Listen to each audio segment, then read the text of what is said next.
push my button. Okay, I would like you to appreciate how fancy we are now that we just took 2 microphones. an hour. Not quite. Almost. How long was it? I don't know. Almost 40 minutes. Yes. Trying to set these babies Trying to up. connect our microphones, and apparently I speak loud. And I don't. So we had to adjust our heads of how we did microphones. Yeah, the joys of learning new technology. This is fun. That's super fun. And then I made a really clever homeschool analogy with it that just like homeschool, right? You've got to try stuff out until we find something that works, which was super clever. So we're here today with you for Called to Homeschool, episode number 10. Yes. All right, you ready? Yeah. Am I starting? You're starting, yeah. Okay. Okay, welcome back to episode number 10. Hey guys, welcome back. Happy you're still listening. Yes, we are loving the how many people are listening and sharing, and such nice reviews that totally make our day. They seriously are making our day. It makes us so happy each time a new review pops up on iTunes. So today I'm going to read you another one, and this one is from, you guys give us hard names, Anzianoben. And she says, such a helpful resource. I found this podcast randomly and was so pumped to find such a great resource. Karyn and Meg offer experienced perspectives along with notes of outside research that support, encourage, and cheer on homeschool. I needed this, and I am now waiting for each episode to release. Thank you so much. And thank you so much for your kind review. We loved it. Yes, thank you so much. And we love doing this anyway and helping, but it's nice that it's actually useful and helpful for you guys. Yeah, definitely. So thank you for your questions, and we hope to get to them and your nice reviews. So continue to subscribe and leave us wicked awesome reviews because we love them all. Wicked awesome. Yes. Yes. That's a New England phrase. All right, so today we're excited about our topic. This is about how to homeschool preschoolers. And I know a lot of people have preschoolers that they're homeschooling. It's where most people start out. Yes. And get that urge to start homeschooling, and that's what I did also. So yeah, we're gonna share our tips with you today on what we do with our little preschoolers. Yes, it's gonna be a lot of fun, and it's been great. I've been in a lot of Facebook homeschool groups. And preschool is one that I see a lot of moms really worried about when you're starting, and it's those fears like, when is my kid gonna read? And do they know all the states and their capitals? And I think you put a lot of unneeded fear upon yourself and work. Okay, just a little story that popped in my head. I was traveling last week and I was in an airport bathroom. I know, random, but there was this little tiny boy. He was probably 3. And he was listing off in order all of the presidents of the United States, going through all the presidents. And it just made me laugh, and I was like, man, that little kid knows so much. And for a moment it gave me this pang of, my 5-year-old doesn't even know that. You know, that moment of comparison that you have. Yes.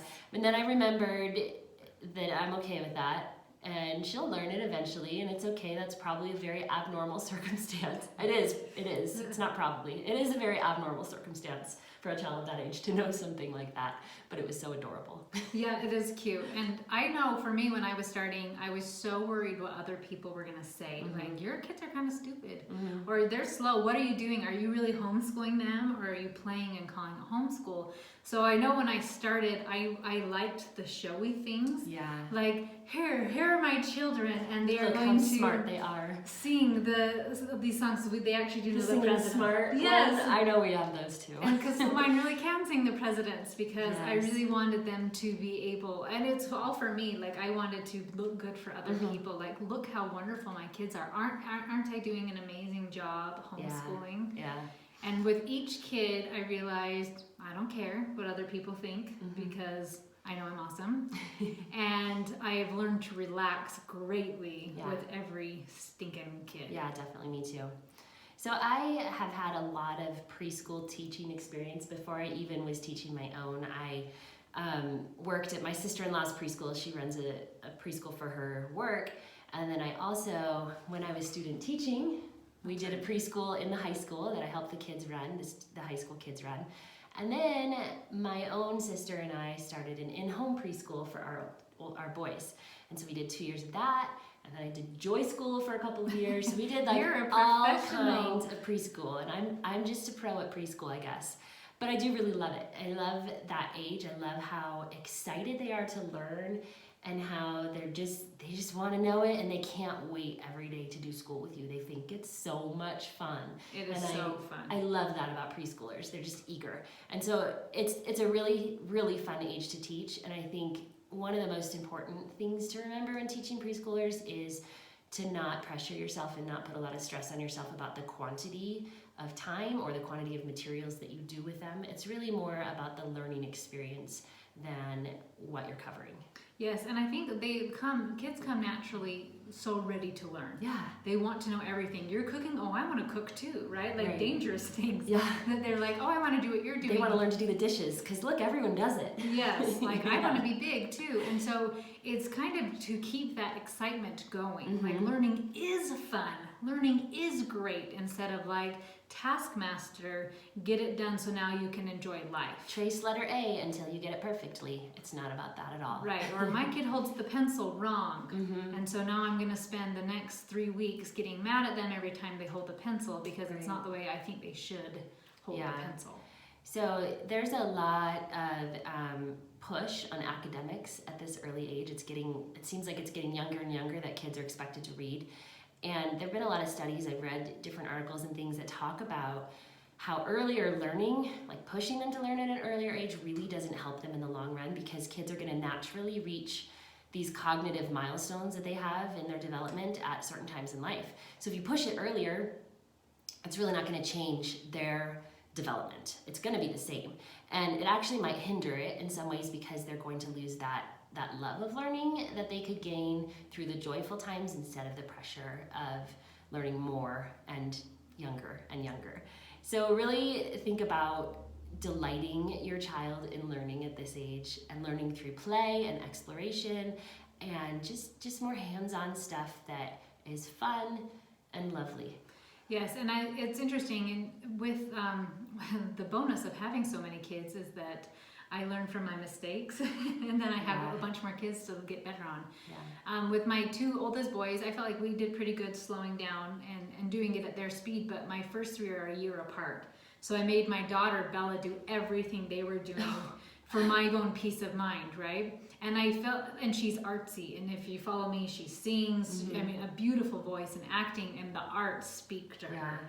And I was like, no, we're doing what the boys are doing. And so as I've progressed, her sister, who was a couple of years younger than her, I was able to do school more artsy. The creative, and if you follow Karyn, you know she has the most brilliant creative ideas of teaching. And so painting, I think you have a cute one of spelling words on glass. Fun stuff just like drawing that. Nice markers on a window. Yes, I was so like, brilliant. That's so cute. And then like I have my little guy who's 8 now, Briggy, he's active, like beyond crazy active. And so his preschool was jumping on letters. Yeah, that's how my son is too, and it was the same way. So there's going to be different styles of learning that kids are going to enjoy at that age, but they're going to all have different motivation levels as well. My oldest he knew all his letters and numbers at 1.5 years. I was going to say, he's the It's really abnormal, and I've learned that, but because he was my first, I didn't understand that. And so my second daughter really struggled to even remember her letters. I would go through them again and again and again. Like for 2 years, I felt like we were trying to teach her letters, and it wasn't sticking. And it was really about age 6 that it finally clicked, and she finally started to be able to like read sight words and simple things like that. But I was panicking, like what is wrong with me or with her or something that she's not getting this when he was reading at 3, you know? And so you're really gonna, child to child, it's gonna vary, and it's nothing you're doing wrong, and it's nothing wrong with your child. It's just the way we are as humans, and we have to be okay with that. And they're all gonna have their different styles. And my next 2 that came along, their own beings as well, and you have to kind of roll with what their needs are. I know it's fun with one of my preschoolers, my Joshie, he actually preferred Bella to teach him. Oh. So he let his big sister to, like, they always joke that Mom didn't teach Joshua to read, Bella did. And I was like, well, thank you. Like, hey, well, I don't know why you're trying to make that a bad thing. But it was kind of fun that siblings can be a huge part of this, because they want to be doing what the big kids are doing, and it's fun and exciting to learn. Yeah, and they love learning from the older kids as well. It can be a lot more fun than what Mom might be doing. Yes, no, along the lines with what Karyn was saying with her kids learning at different levels, you know, and is there something wrong? Now, there probably isn't. But if you really feel like maybe my kid is dyslexic or something like that, like, don't listen to mother's intuition. Yeah. Somebody said this quote to me the other day, and I don't remember exactly, but they said, a mother's intuition is way better than the 10 brightest doctors. Oh, I love that. Right? Like, you know, like, something is not clicking here. I need to figure it out, and that's an awesome path to, like, start researching. You know, and I'll tell you, with my second daughter, she has pretty severe ADHD. And I did choose to medicate her. I know there's a lot of controversy on that, but I did. And when I did was when she actually was able to focus and read.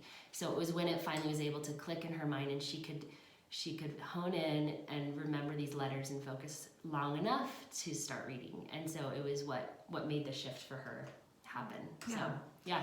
Yeah, so definitely mother's intuition. Like, I think my kid just needs more time. Or no, in my heart, in my gut, like, I feel like something is off. And maybe your kid needs glasses. Yeah. Right? Like, maybe it's a super simple fix, like, oh, you're blind. Oopsies, my bad. But you know what I mean? Like, trust your gut on that one. And it's good but advice. do relax. Like, it's not always a problem. And it's not a race either. No. If Megan's kids are learning faster than mine, that's okay. It's not a race. It really isn't, because you're learning your whole entire life. Yeah. So why think that you need to know everything by 18? So during the preschool years, kids are really learning a lot, but a lot of it is going to be coming from experience of, you know, just living. But there's some important things that I think are good to cover during these ages. And I'll just go through, you know, just a little list that I have. And it may sound like a lot, but they're really just basics. Just written out for you. But first, right and wrong. This is a really important time to help your kids understand your values and what you feel is right and what is wrong. They're going to learn letter recognition and sounds during that phase. Maybe not sounds, maybe just to recognize the letters. The sounds kind of come a little later with the reading, but they might, you know, a little if above they're ready. there. Colors and shapes, numbers, number recognition, and then counting. Probably, you know, to 10, maybe 20. I was going to say, counting is an easy one. We do it going up and down stairs. Yeah, we do a lot of counting just in everyday life. And, yes. There's a lot of fun little books you can get to help them with those skills also. Letter tracing and pre-writing activities, you know, the little, like, tracing zigzag letter or zigzags and curves and things like that, just to help them learn to hold a pencil or a crayon. And fine motor skills, you know, picking up with the pincher grasp and different things like that. It's a really important time to just read to them a ton. Read alouds are huge, and you're starting to build that relationship with them. Yeah, we do so much reading with our kids that, and make reading a really joyful time as a family. You know, if you're gathered together, snuggling on a couch in front of the fireplace with your blanket, or, you know, whatever it is that makes it a beautiful experience, so that they hunger for it and they beg for it, and they'll just love it. I love, if you've listened to Read Aloud Revival, and one of her big pushes are picture books. And it's been funny because I thought, no, I need to read the deep classics. And I still mix that in there, but I mix it in with some really awesome picture books. There are some amazing picture books with just great moral lessons and just fun stories. But even I had Lady Circumference, Circumference, and his wife was Lady of Diameter. And their son Radius, and they were silly stories, and my kid that was in 5th grade said, oh, I remembered what Radius was, because he's half the size of his mom. There's some really fun ways to teach kids concepts through cute little picture books like that'll help them remember them more easily. But yeah, and then also along with that, the literature, introducing them to beautiful art and music and nature, and just getting them, like, familiar with those kinds of things and enjoying it, and just starting to develop that love that they'll have for it. 2 more things: obedience. That's a really important thing that they need to learn during that time, because they're really starting to push back during those years and want to be independent a little bit. And so it's good for them to learn, when they need to be obedient to mom and dad, and then finally learning to work, because that's an important skill. A great one. And I was thinking about this as we were recording this on a Saturday, and I left my house and I said, okay, but when I come back, I need the kitchen cleaned, the lawn mowed, and the trees weeded. I had a similar list at my house when I left. The lawn mowed, the bedroom's clean, the closet's clean, things like that they're expected to be doing while I'm away from home. But it started here with one-on-one mentoring. Yeah. Like, we're going to clean with you. We're going to show you how to weed. And now Karyn and I have older kids, but it's because we can do that now and say, hey, we'll be back in a couple of hours and we need this done, because we've taken the time from the time they were little and taught them how to do these things. Yeah, definitely. Yeah. And they think it's fun. Like, the baby has a broom and he loves to clean. And I thought, and he'll even put his clothes away. So I'm like, sweet. Yeah, it's great. My mother-in-law just taught my 5-year-old daughter the KonMari method of folding her clothes when I was out of town last week, and I came home and she was so excited to show me how her clothes were folded in her drawers, because they looked so pretty. And she's so we 5, practiced. right? She's 5. We practiced a few times with the new clothes we were putting in her drawer, and she's like, nope, that's not right. And she showed me the right way, because I was doing it wrong apparently. And it was so cute how excited she was though about folding her clothes. That's it was great. Her daughter's adorable. Oh, thanks. I think with this too, and maybe Karyn's list, and I do a lot of those things too, maybe it might sound like a lot. Like, so we're supposed to do a couple hours of preschool. Oh, no. It's like 15 to 20 minutes. Yeah, it's a very short amount of time. Because that's what their attention span is. Right. So, Megan, do you use any kind of curriculum with your preschoolers? I do. So, with letter recognition, I go off each child. And so, like I said, with my last guy, I bought a rug from Costco that had the alphabet, and we would jump. Yeah. And he'd sing the song as he jumped the letters. And shapes and colors, I actually had just found some cute game, and we would play a match game, like find the pink square. And so he's a big game. He loves to play games. But for writing, for handwriting, I've used handwriting without tears. Yeah, we've used that as well. I really liked that one. I also like, for maybe not preschool, so maybe this is kindergarten, but Explode the Code. Actually, there are some that we were using this year with my youngest that are preschool level. It's like called pre-A. Okay, and it's ABC, right? Yeah, we've used those this year also, and I love them. And we've been using The Good and the Beautiful as preschool this year also, and it's really cute and sweet. I like it a lot. And then they're cutting books too, and they have pretty covers. Is it Kuman? Kuman. I don't know how to pronounce it. But I've used those cutting books, and they're really fun because the pictures are really bright, and so they tried to do a better job and really learn those scissor skills. Yeah, those are a lot of fun. And one other thing that I've used that I like a lot in some ways, and I'll explain, but the Mother Goose Time Preschool, it's really cute, and they deliver a whole box set for the whole month, and the month is a theme. And what I like about it is that there are crafts included, and there are little picture books included and things like that. And it gives letters and numbers, and the lesson plan is completely laid out and super simple. So if you're one that tends to get overwhelmed with trying to plan, it's an easy one to pull out and go. And what I also loved about it is I could have my older kids do it for me some days when I wasn't able to. So I would just say, here's the lesson plan, pull out number 13, and that's where we're at, and just do the lesson. So it was a nice, quick, easy way for someone to do it. And we've done that on and off here and there, but not always. Yeah, and I don't think I ever have, because I don't want to feel tied down. Oh yeah, I'm not tied down to it. I here or there if we want it. Yeah, so then they're included in our subject of the day. So they are being exposed to the arts, and to nature, and to tea time is a huge one at my house. So the music and composers, poetry, science, explorers, geography. So they're being exposed to this with the big kids, and they're taking in what they can take in. And I'm not worried about it. Yeah. And then I'm just plugging along and making sure they know some of those basic things. So a kind of typical day for me teaching my preschooler, I'll usually do it when my older kids are working independently on some of their own schoolwork, so I have a little window that I can focus on my preschooler because they need you one-on-one. And we have a lot of just supplies on hand, like little counting objects and little puzzles and Play-Doh, things like that. So I'll just pull out something that interests them that day, and I'll rotate what those are, something to just kind of play with. We do painting, we do learning games. Like Megan, I have a little alphabet mat that I actually made from a sheet and ribbon that I cute. sewed when my oldest was preschool age, and it's really fun. I can put a link to that. I have it on my blog in our show notes. But they just love to do, so I'll spend, 15-ish, 20 minutes with them doing, some letter tracing, counting activities, building letters out of Play-Doh, whatever it might be. And I also have a little that I made this year, Letter of the Week printable series that I made. So it has different letter tracing and puzzles and things that you can print out, and a little letter craft and some book recommendations for each letter. So if you're going that route, it's a fun one. You can. Yeah, so Karyn's whole website is full of great resources, of fun things for cutting. You even have cutting on there, right? Yeah. Yes, cutting and tracing and fun ways to do it. Her little preschooler, she has the cutest video of finding letters, and she's hitting them with a fly swatter. I think we talked about that. Yeah. But it's hilarious. But what a fun way to say, find the letter S. And instead of like, here's the letter S and holding up a sign, right? Like, find it, and she's like going wild. Yeah, it's a lot of fun.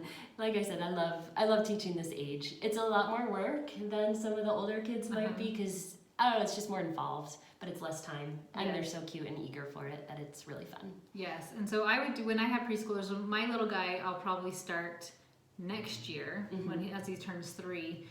But he's with us always right now. So he's being exposed to everything as is. And I do my Minute with Mom. Yeah. And so I do a one-on-one with all my kids. And so the preschooler just starts getting worked in with their own Minute with Mom.